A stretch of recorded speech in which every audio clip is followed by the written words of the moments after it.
on Jamhuri Day celebrations is the trooping of the color, which today was led by the Laikipia Air Base.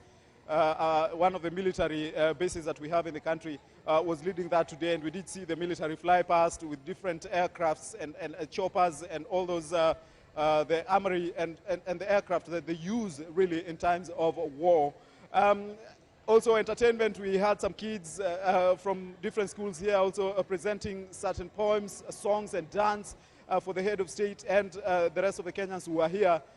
There's usually not much when it comes to activities around this. It's, you know, the head of state comes in, that drive past when, you know, greeting the members of the public, and then inspecting the guard of honor, and then on to the podium, and then we have the military events, and then entertainment, and then straight to the speeches, which by the way is just limited to the deputy president and any guest who has attended the event, as we did see there with the Prime Minister of Barbados, and then the head of state comes on.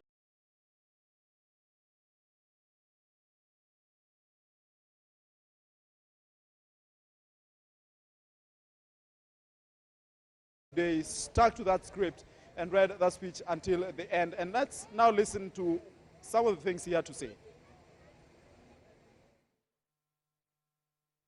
The implementation of the Housing Fund Levy as a mandatory contribution for both employees and employers has at every turn been fraught with an avalanche of legal hurdles and obstacles.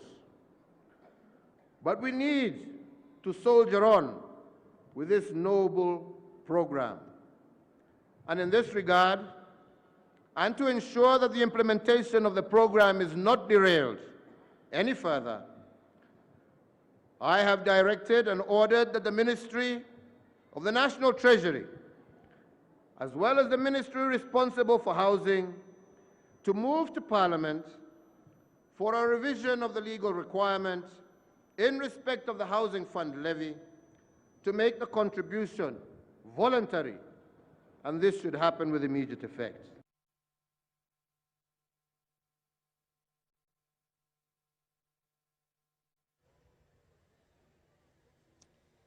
The President also spoke about the issue of national unity, this coming, of course, after the release and launch of that report on the Building Bridges initiative alongside the opposition leader and former Prime Minister Raila Odinga. He wants Kenyans to rally together and live as one in harmony. We have seen a lot of conflict during the electoral periods, and so this Building Bridges initiative, the task force and the report, is just a way of rallying the nation together, and this is what he had to say about that. We can build on that foundation and build the bridges of unity, togetherness, and friendship, so that together we can eliminate hate, negative ethnicity, and eliminate division, and build together on that foundation to be able to forge the largest transformation in our history. We are called upon to obey the law, to discharge our civic duty, to conserve our environment, to care for our parents and our children, to refuse to be corrupt, to be mindful of our neighbors, to bring blessings to the less fortunate, to resist negative ethnicity, tribalism, and religious divides, and everything that undermines our unity and cohesion. We are a nation called upon to be great, to be a beacon of hope for others, to be on this earth the reflection of divine providence, favor, and protection. One of the issues spoken about by the President, that on national unity, he also spoke about the economy and the administration of taxes and the collection of statutory payments as well. Take a listen. In order to address some of these challenges, I have ordered and directed that the National Treasury and the Kenya Revenue Authority review our tax structures, especially in relation to our small and medium businesses so as to reduce the tax burden while fostering tax compliance.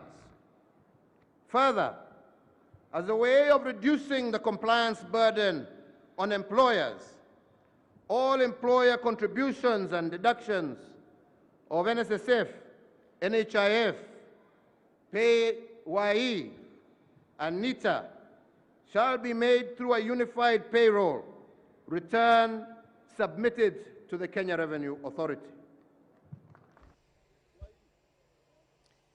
The President also making a mention on that issue of the interest rate caps as well in that part of the speech.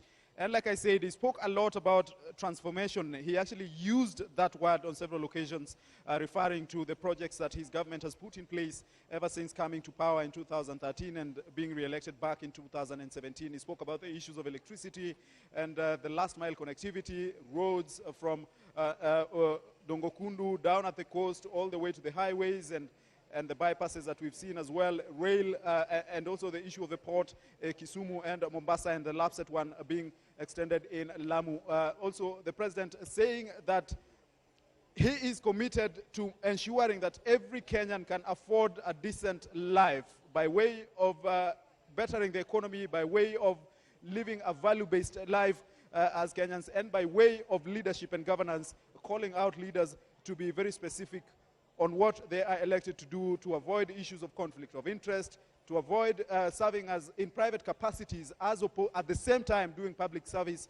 And he says that it creates some sort of conflict of interest when it comes to governance, and that's why issues of corruption then come about, because one would, serving in that capacity would then be most likely to tweak one or two things to favor them in their business or in their private practice. And this is something that has actually been also mentioned in the Building Bridges Initiative report, where public servants are not allowed, at least by that report if it's implemented, to do business with government. We've seen this in the past. It's been spoken about, and this is reversing one of the reports that was done earlier, or the recommendations that was done earlier in the years gone by. And just to ensure that public servants are very specific on what they do, and that is serving Kenyans and not using their offices to do business, to be able to serve in private capacities as well. Case in point being the issue of the case against Governor Mike Sonko, in which we saw a couple of senators representing him in court, and the President says that cannot be the case when these same individuals are able to actually change the law to serve their own interests. So he wants these people to be serving in the capacities for which they have been appointed and elected, if that is the case, and leave private practice then to other people who are not in public service. He says that hii kazi hakuna mtu amelazimishwa nayo. Actually, his exact words, mtu halazimishwi kufanya hii kazi, and once you find yourself there and then accept being elected or appointed to a specific public office, then that is what you need to stick to. And in his eyes, at least, this will help solve the issue of corruption that we've seen in the country as an issue of conflict of interest, as also one of the recommendations in the Building Bridges Initiative Task Force. Not much in way of the war on corruption, at least from the speech of the President, but he did mention issues of value-based governance and value-based leadership among the political elite, among the public servants elected in various positions to serve Kenyans in various capacities as well. The Deputy President, while speaking before inviting the head of state, did make a mention on the issue of the Big Four agenda, manufacturing, universal health coverage, issues of food security, all of them, saying that the government is still committed towards that end.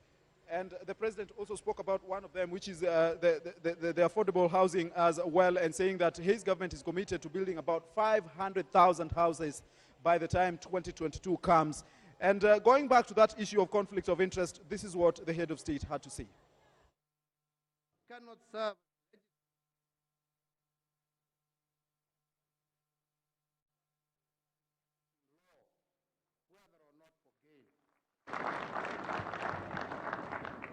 in the same way, judges and magistrates cease completely any illegal practice while in office. Similarly, doctors, engineers, accountants, and other professionals who take up state or public office should give up private practice and devote their full-time energies and focus on public duties. Mtu halazimishwi kufanya hii kazi, lakini ukiamua kuifanya, lazima uifanye kwa njia ya haki.